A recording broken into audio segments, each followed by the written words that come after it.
Hi, everybody. Welcome to Books in the Biz. We are back again. Hi, Rich. How are you doing? I am good, Dan. How are you? I am doing wonderfully. Well, today is another extension of our five questions. We've pretty much been working down our list of the different questions you need to ask yourself if you're looking to sell your business or pass it on to somebody else. And I thought this would be a good topic to start talking about timelines. Because as Okay. we all know, people's timelines and actual timelines are two different things. I don't know your experience, Rich, but everybody that decides they want to sell seems to want to sell right now. I definitely understand that point, that comment, because I've seen it all the time. You have a bad day and suddenly it's, well, I'm going to retire. Okay. What does that mean? Well, what happens when they have several bad days? Let me tell you how much quicker they want to retire then, because that's Yep. I've heard that from a couple people, especially given the hiring situations that we're in right now. Just the difficulty of finding good employees is really causing a lot of small to medium sized companies question whether or not this is something that's worth their time to continue on with. But Yep. as we both know, there's a lot of steps that go into making sure that you have a sellable business, and that time frame really does matter. Absolutely. Absolutely does. 100%. So when we're looking at time frames, I'm not sure where you're at with things, but I guess we should talk about what's the risk to a company when they don't consider the time frame, when they really do just say, you know what, get me whatever for this. Um, that rarely happens because most of them have a number in their head. And to Yeah. me, the shorter the time frame is, the more fictitious that number tends to be, because there are a lot of things that aren't put into place. There's really no Yeah. structure, is what I find. Most of these guys, they started the business or they bought the business at a very early stage. They've grown it, and they've managed pretty much every component of that.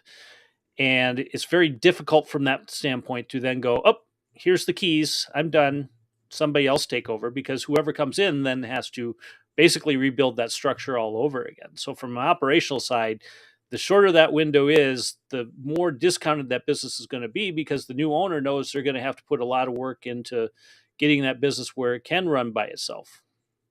Right. Well, the financial fall is exactly that same scenario. When you shorten up that time frame and it's sort of not planned for, you can expect that that suspected number or that anticipated this is the number that I want will start to drop. And then the other thing that will happen is once you start going through a process, even if you found a buyer, one of the things that would actually happen is I think your timeline would actually get pushed out because you'd be sitting there saying, well, I wanted this number, I didn't get it, and the reason you didn't get it was because you didn't plan for it. You know, I mean, let's take it for real, right? Most people can get a number in their head based on what they think their business would be worth because they know their industry. Right. Okay. So they know a sort of idea of what their business should be worth. And I use the word should in bold, italic, and underlined. Okay. The should becomes the problem because if you shorten that time frame and you don't plan for it, you won't get that number. You just can't. It's not physically possible. Well, from the operation side, to that respect, I liken this to like selling your home. There's what you believe your home is worth, which is always more than what, or most of the time. There's a few rational people out there, but most people, again, this is an emotional decision. So typically they look Mhm. at it from a standpoint of, well, my house is better than everybody else's, so it's worth X. The realtor comes in and says, "Is well, really, here's fair market value compared to other comps in the area, it's worth Y." And then there's the buyer that comes in and says, well, I don't care what you guys think it's worth. This is what it's worth to me. And that's usually Z, which is the lower number of the three. And when I look at from the operations side, talking to the owners, I'm hearing pretty much the same thing. Well, my house is great because it's highly profitable. It's well run, it's well managed. Okay, let's now do some comps on the area. What happens when you leave? Well, I don't know. I guess everything goes on like it should. Okay, tell me about the last time you went on vacation. What did you do? Did you take a vacation? Well, I checked in every day. I got calls and I had to tell others what to do. Okay, what happens if you couldn't answer the phone? Well, then I came back to a mess. well, then this, you got some leaky pipes. We need to get the plumber in here and fix some things. It's that same kind of mentality that while everything might be running well in their world when they're there, it's when they're not that things fall apart, which often is also part of the reason why they want to sell in the first place, right? Because if everything was running like a fine-tuned watch, they wouldn't need to worry about if they were there or not. Yeah. Imagine that. If you were out on vacation every single day of the year, the business was running and sending you cash, you could probably raise your expectation of what you get from selling Exactly. it. Well, and sometimes isn't that something you should look at? And we'll discuss, what is it you want in future episodes. But in some ways, I look at some of these businesses and I'm like, why would you want to sell? If you could really get this thing running Yeah, efficiently on its own and build up the right leadership team, why not treat this as your residual pension fund?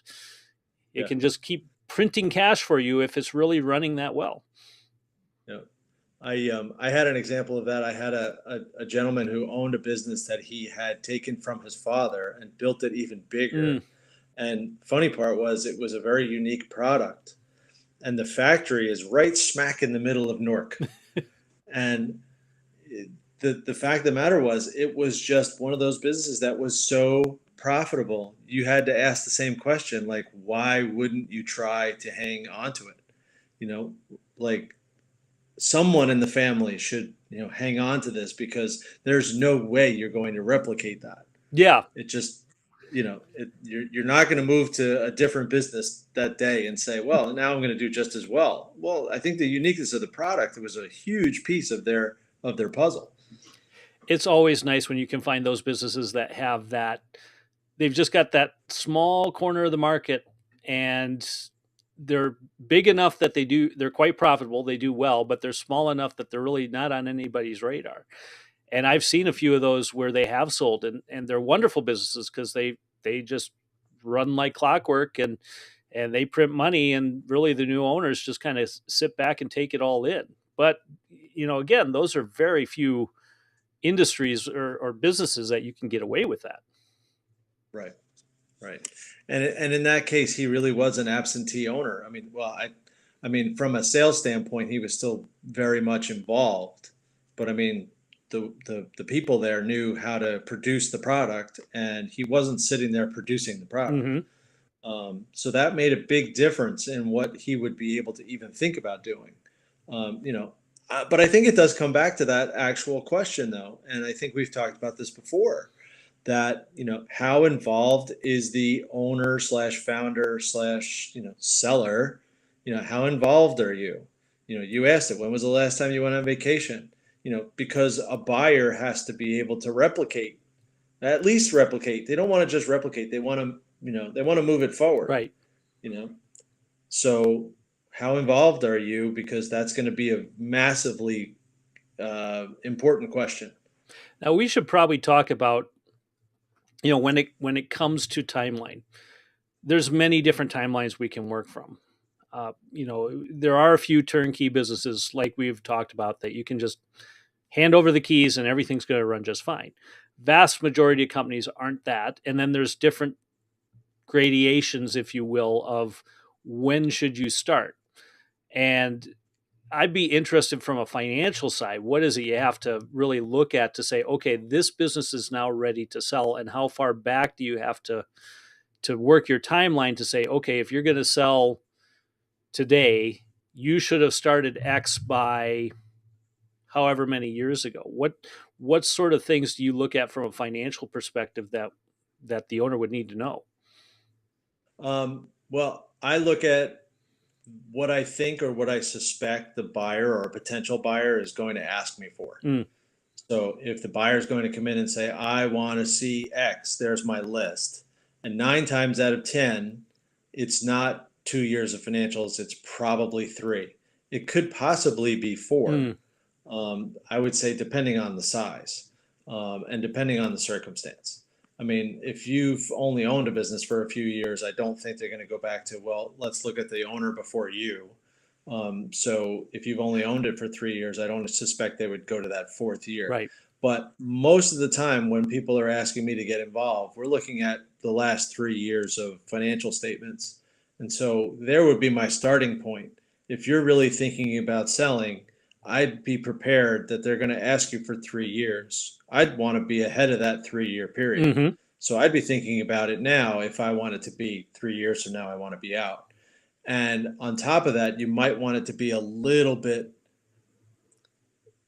you might want to plan on it being a little bit more than that, because a lot of times in a business where the owner is very much involved, Hmm. they may want you to stay on for a year or two afterwards. So it's not just these 3 years, it's, I got a 5 year advanced timeline.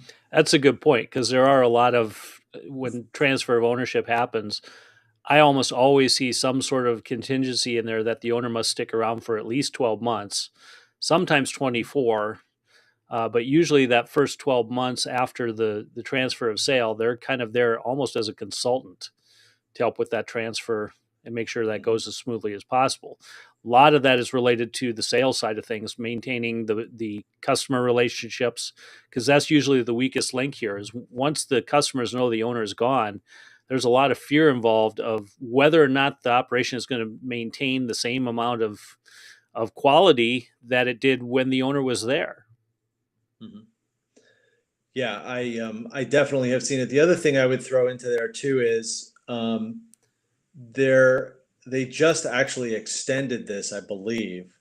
But if your business is, say, in that $5 million range, a lot of smaller potential buyers will use SBA financing, Mm, which I think their limit is $5 million. But they also just changed the rules on that financing, that the owners used to only be allowed to stick around for 12 months. SBA requirement used to be that the old owner had to be out in 12. They've now extended it, I believe, to 24. okay, that would make So sense. so that would put you at that would give you kind of a number. It would also give you the addition to the timeline, which, when I said 2 years, that's kind of what was in my brain. Other financial stuff that you need to be concerned about besides the general reporting of the financials? Is there other things that you look for? Um, I don't think that I mean, the reporting is huge because the reporting gives you an idea what that valuation is. It gives you an idea what they're going to ask for. It also comes down to um, what the owner was paid during those times, because sometimes they have to look at adjustments. So your financials might be absolutely perfect, but there are things in there that the new owners will say, we're just not going to do that, or the owner of the business might have been taking a certain salary, but fair market value was more than that Hmm. to pay someone else. So you have to worry a little bit about what are the adjustments that the buyers are going to suggest or going to make negotiating points. So I don't think that necessarily changes your time frame, except for the fact that if it's a negotiating point, you're going to have some back and forth. So if you thought you were going to sell it in 90 days, it might not be 90 days, it might be 120 days, Right. because you're going to have to build in some more time for that negotiation.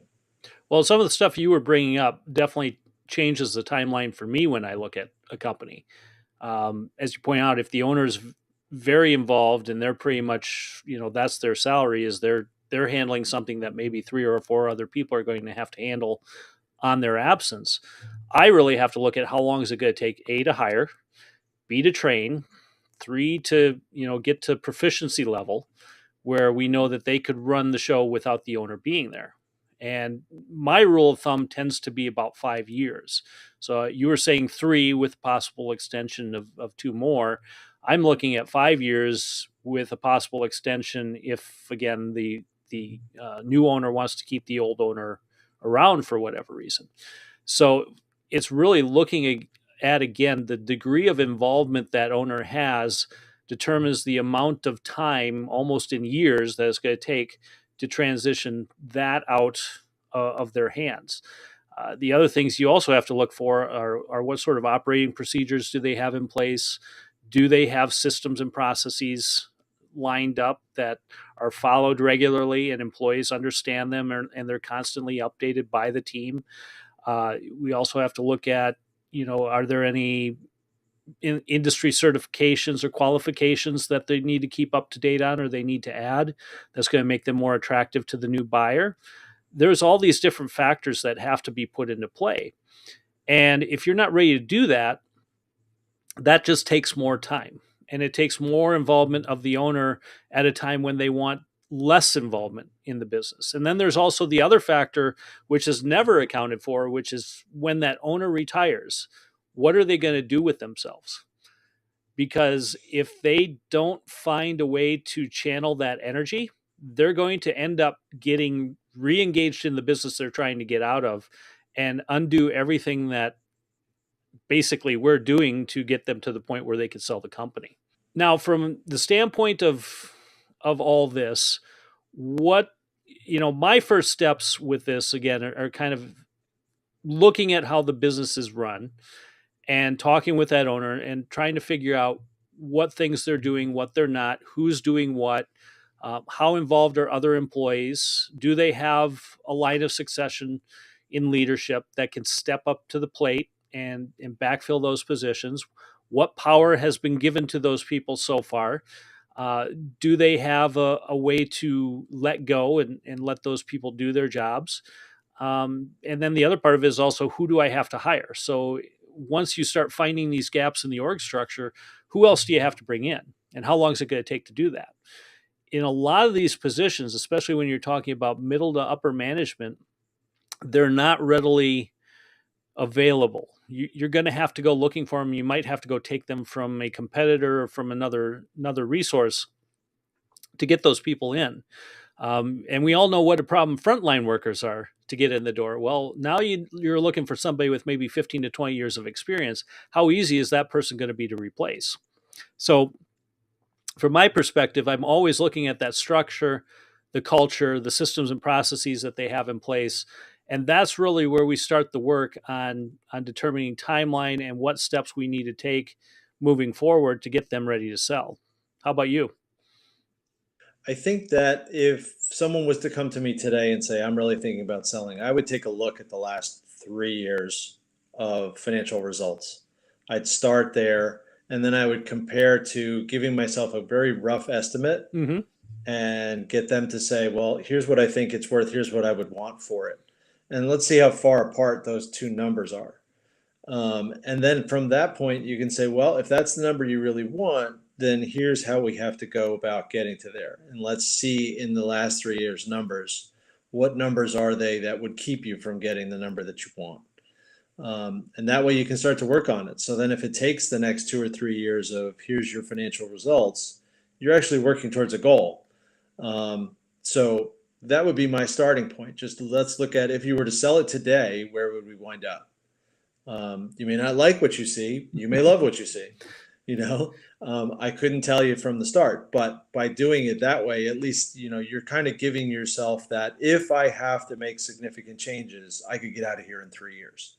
I could be retired and onto whatever new venture or new retirement, whatever it is you're trying to get to, you know, you have some breathing room that you can, make some changes and move forward and hopefully regain the ability to get the number you want. And the key to that's the investment. You have to be willing to make the investment to separate yourself from the business. That's where we come in, and that's why we work well together, because as we both pointed out, you probably are going to need more personnel than you have right now, because somebody's got to replace that owner, and often that is two or three positions, not one.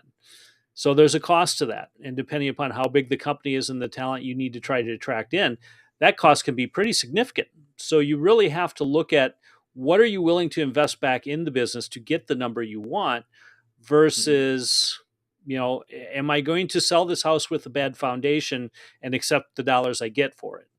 And in most Right. cases, the owners I talk with say, well, no, then you're going to have to put some money back into it, hoping that Mhm. we can get a return on investment on that, on what you're putting in to increase that value significantly. 100%. You definitely have to be planning it. And I think not just the dollars. I think you said it, but I think not just the dollars, it's the time. Yep.